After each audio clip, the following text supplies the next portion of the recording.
महेश्वर भगवान की जय हो। अरे दुष्ट, भगवान शिव कहने लगे, रे दुष्ट, मैं महाकाल हूँ और तुम्हारे जैसे दुष्टों के लिए महाकाल रूप में प्रकट हुआ हूँ।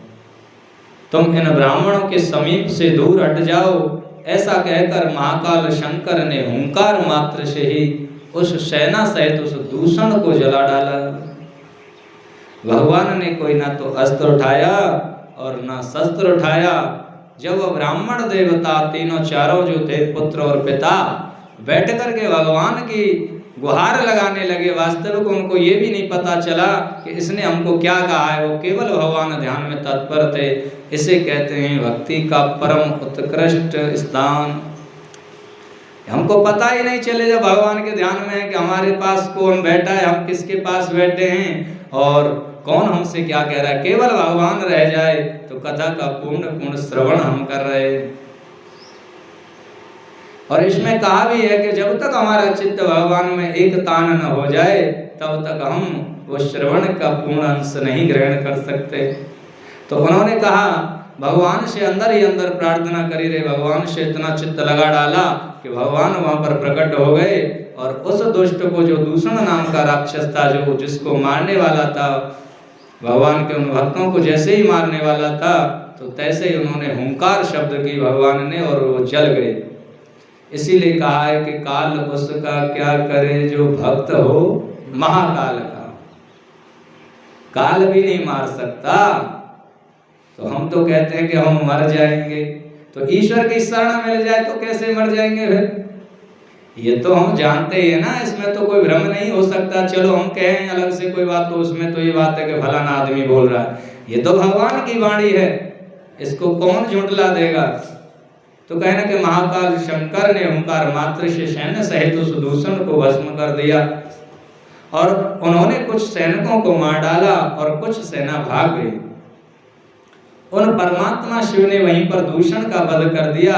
जिस प्रकार सूर्य को देखकर अंधेरा नष्ट हो जाता है, उसी प्रकार शिव को देखकर उसकी सेना नष्ट हो गई। उस समय देवता दुंदुभी बजाने लगे, फूलों की वर्षा करने लगे। ब्रह्मा विष्णु आदि सभी देवता वहां पर उपस्थित हो गए और ब्राह्मणों ने हाथ जोड़कर लोक कल्याण करने वाले उन भगवान से भक्ति पूर्वक प्रणाम करके अनेक प्रकार स्तोत्रों से उनकी स्तुति की। ब्राह्मणश्च समाश्वास्य सुप्रसन्नः शिवः स्वयं खरं ब्रूतेति चोवाच महाकालो महेश्वरः। तच्युत्वा ते ध्वजाः सर्वे कृताञ्जलिपूर्णा इस्तदा सुप्रणम्य शिवं भक्त्या प्रोक्षुः शन्नोतमस्तकाः। ध्वजाऊचुः महाकाल महादेव दुष्ट दंड करो प्रभु मुक्ति प्रयक्षणः शंभो संसारां बुधितः शिव। अत्रैव लोकरक्षार्थं निस्तातव्यं हि त्वया शिव स्वदर्शकान् नरान् शंभो तारय त्वयं सदा प्रभु। द्विज बोले, तब महाकाल रूपधारी स्वयं महेश्वर ने प्रसन्न होकर उन ब्राह्मणों को आश्वस्त करके उनसे कहा कि वरदान मांगो।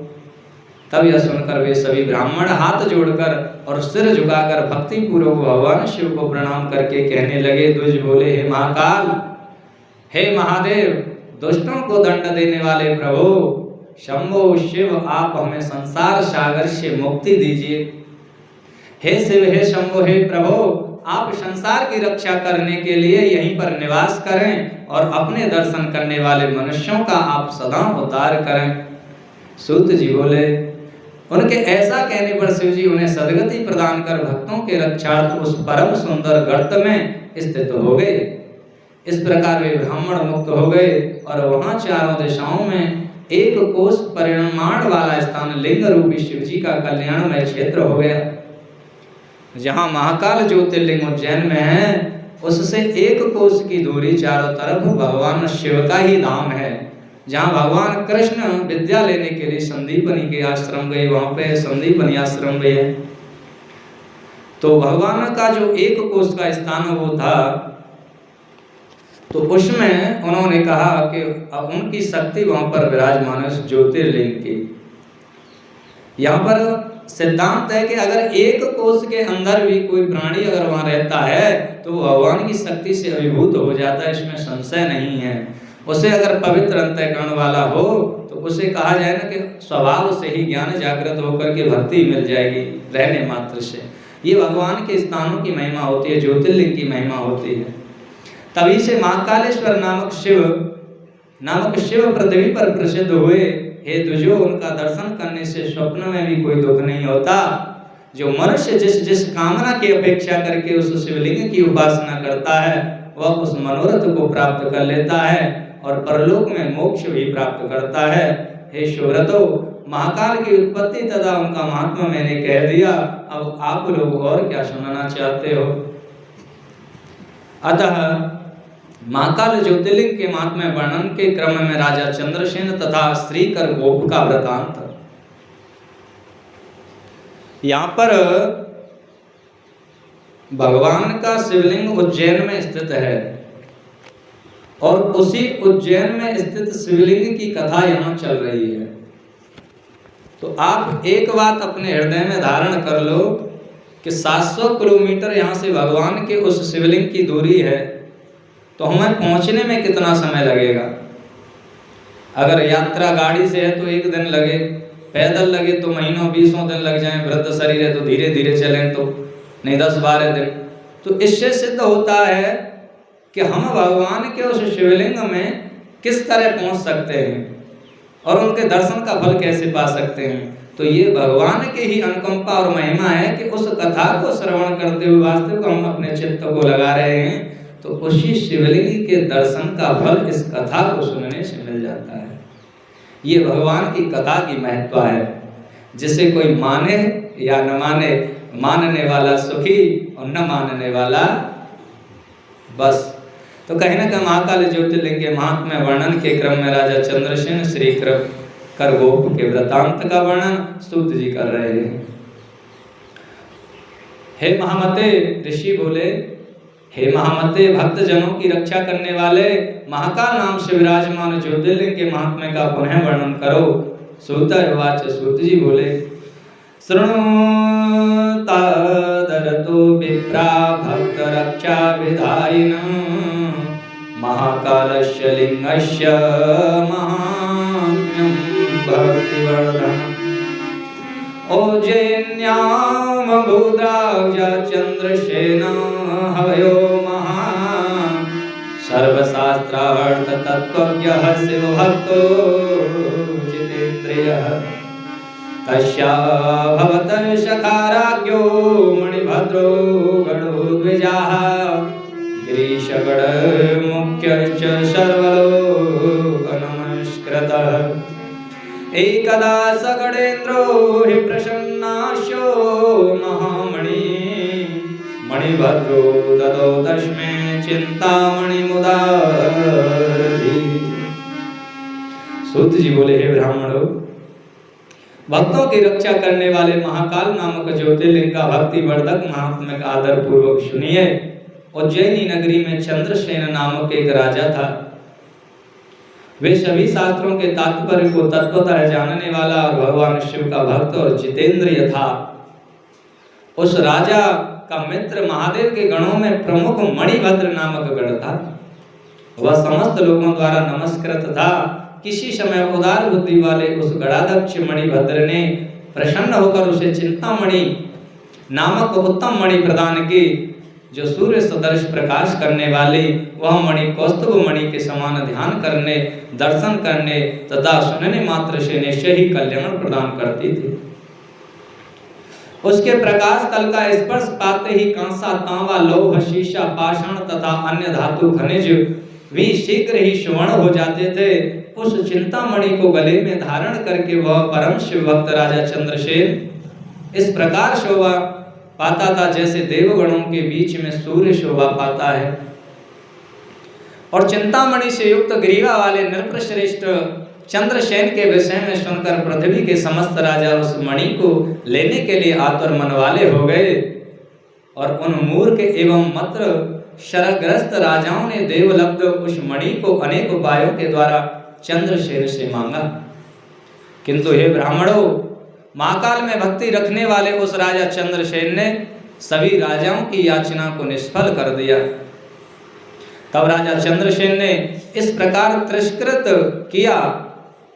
राजा चंद्रसेन से इस प्रकार तिरस्कृत हुए सभी देशों के समस्त राजा खलबली मचा रहे, उन्होंने खलबली मचा दी। इसके बाद वे सभी राजा चतुरंगिणी सेना से युक्त होकर उस चंद्रसेन को युद्ध में जीतने के लिए भली भांति तैयार हो गए। आपस में मिले हुए उन सभी राजाओं ने एक एक दूसरे को संकेत से अपना मनोभाव समझाकर बहुत सारे सैनिकों के साथ मिलकर उज्जैनी के चारों द्वारों को घेर लिया। देखिए, जो ऐश्वर्य हमारे पास है, चाहे वो किसी तरह का हो, तो कहा जाए कि उससे स्वभाववश लोगों में ईर्ष्या जलन हो जाती है, लेकिन इसका तात्पर्य यह नहीं कि हम किसी से ईर्ष्या करें। जैसे राजा चंद्रसेन था, तो इनके पास एक जो मणि थी वो कौस्तुभ मणि के समान, यानी कि भगवान विष्णु की मणि के समान ही थी। उसका स्पर्श पाते ही, यानी कि उसके प्रकाश का स्पर्श पाते ही कांसा, तावा, लोह, शीशा, पाषाण, अन्य धातु शीघ्र ही सोना बन जाता था। जैसे मणि का जो प्रकाश था, उसको अगर रख दिया, उसके प्रकाश मात्र से वो रखी हुई सारी वस्तुएं धातु की, चाहे वो लोहा हो, तांबा हो, पीतल हो, वो सब सोना बन जाता था। तो अब इस तरह की मणि का जब प्रचार प्रसार हो गया, समझ में आया कि उसके पास मणि है, तो राजा से कहा भाई ये मणि हमें दो। तो चंद्रसेन ने सभी राजाओं का विरोध कर दिया कि भाई मैं किसी को मणि नहीं दूंगा। तब सभी राजा बोले भाई ये किसी को मणि नहीं दे रहा, तो इसके पास भी ये मणि नहीं रहनी चाहिए।